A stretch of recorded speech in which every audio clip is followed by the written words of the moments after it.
Vous fûtes donc persécuté par les ennemis de votre style, si je comprends bien, ou les jaloux de votre style. Oui, monsieur le professeur Y, ils m'attendaient tous au tournant.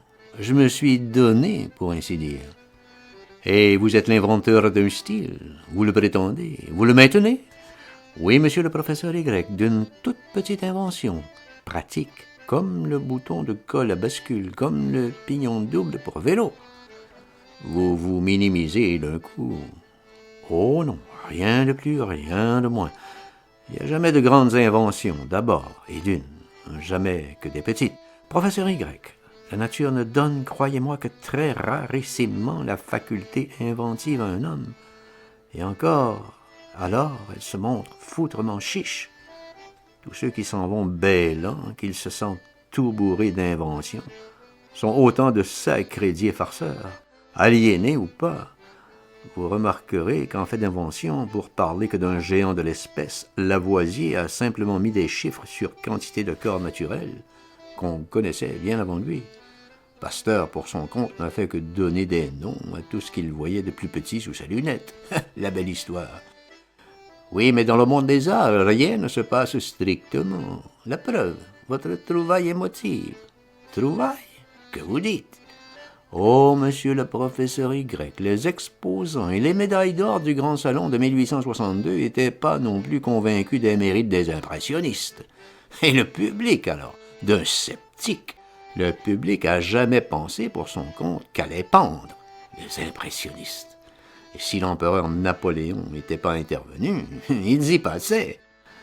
Vous avez l'air, monsieur Céline, d'en connaître un fameux bout. Alors, technique pour technique, expliquez-moi voir un petit peu pourquoi les impressionnistes se sont révélés tout d'un coup.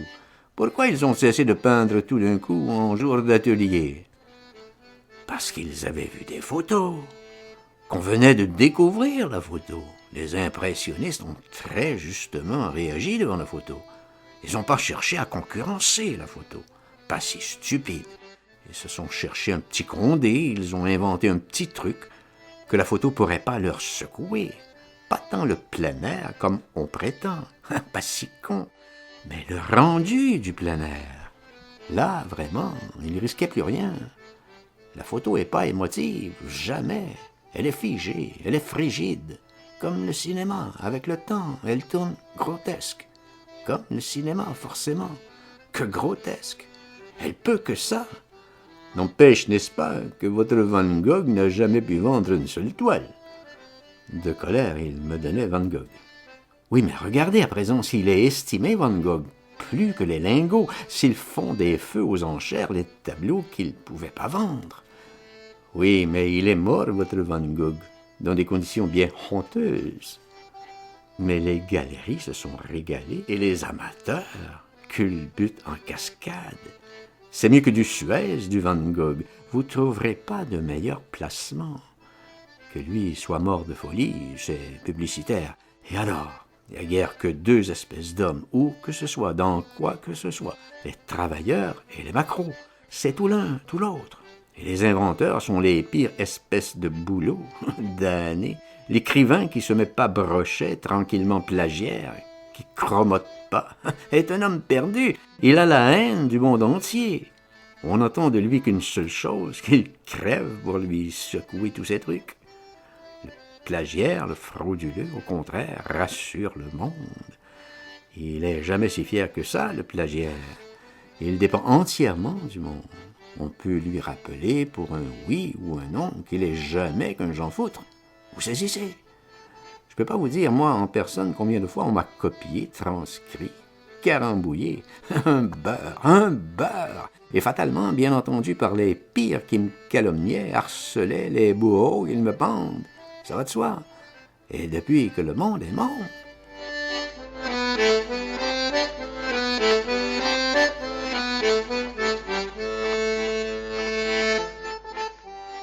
Alors, c'est un vilain monde, selon vous. C'est-à-dire qu'il est sadique, réactionnaire, en plus de tricheur et gogo.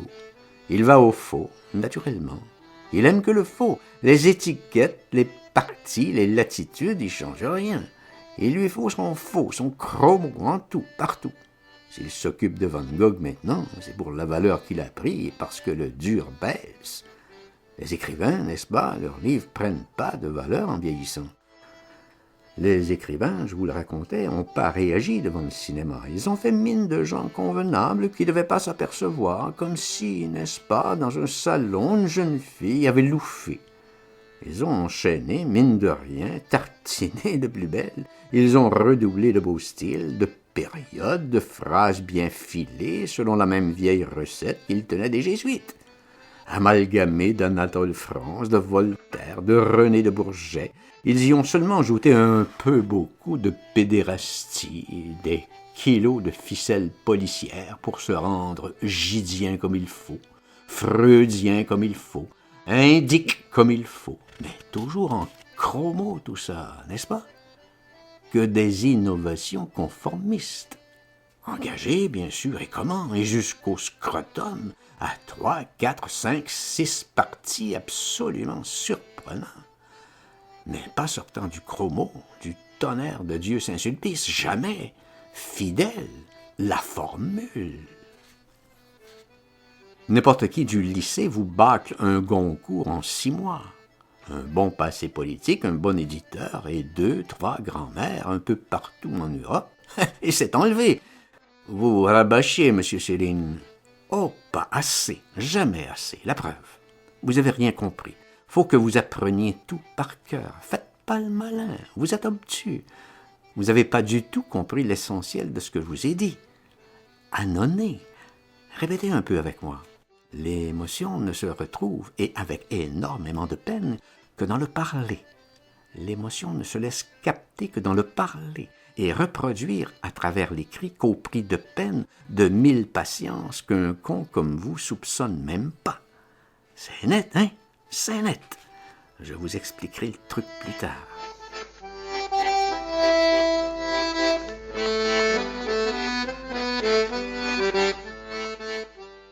Déjà maintenant, retenez au moins que l'émotion est chichiteuse, fuyeuse, qu'elle est d'essence évanescente. Il n'est que de se mesurer avec pour demander très vite pardon. Oui, pardon.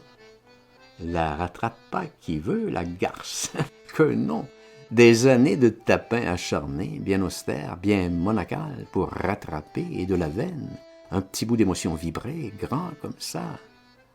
C'est un peu précieux, l'émotion, monsieur le professeur Y. Je vous le répète. Plus précieux autrement que le cœur. D'ailleurs, pas du tout le même travail. Corinne travaillait la belle âme, le cœur. Ça se met en période, la belle âme, comme les règles. C'est du cul, la belle âme, n'est-ce pas? Affaire de cul. L'émotion vient du trognon de l'être, pas tendé à burne ni des ovaires.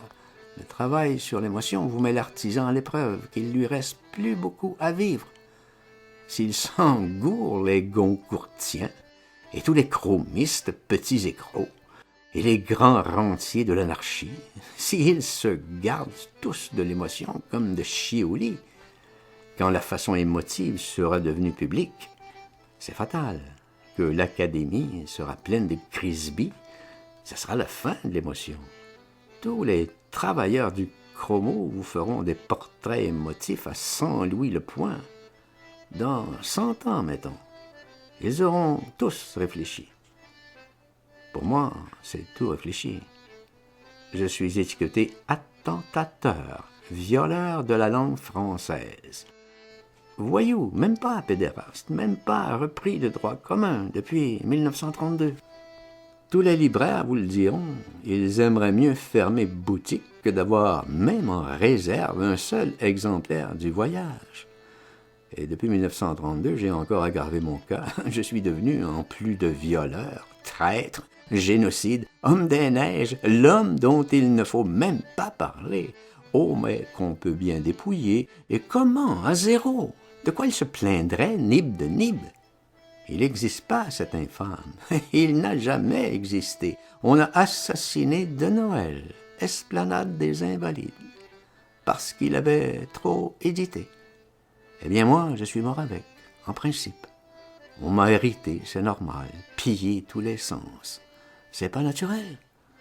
vous trouverez tant que vous voudrez des assassins joliment fiers. Je vous note, là, je vous note. C'est drôle, mais pas beaucoup des voleurs crâneurs. Le voleur est plutôt honteux. L'assassinat est glorieux, pas le vol. Combien on m'a passé d'articles où des assassins se morfondaient de m'avoir loupé à 1 minute. Vous savez, dans le style mémorial. Ils sont Napoléon en diable, les assassins qui se souviennent. Ce qu'ils ont pu louper de Bernadotte, de Duc d'Angien, mais les voleurs, quelle discrétion! Rarement un Thénardier se targue. Ça serait pourtant savoureux, le type qui crierait « Je vous ai volé ceci, cela, et j'ai revendu le tout, tant. » Vous, en tout cas, du moins je trouve, vous êtes une vanité de pan.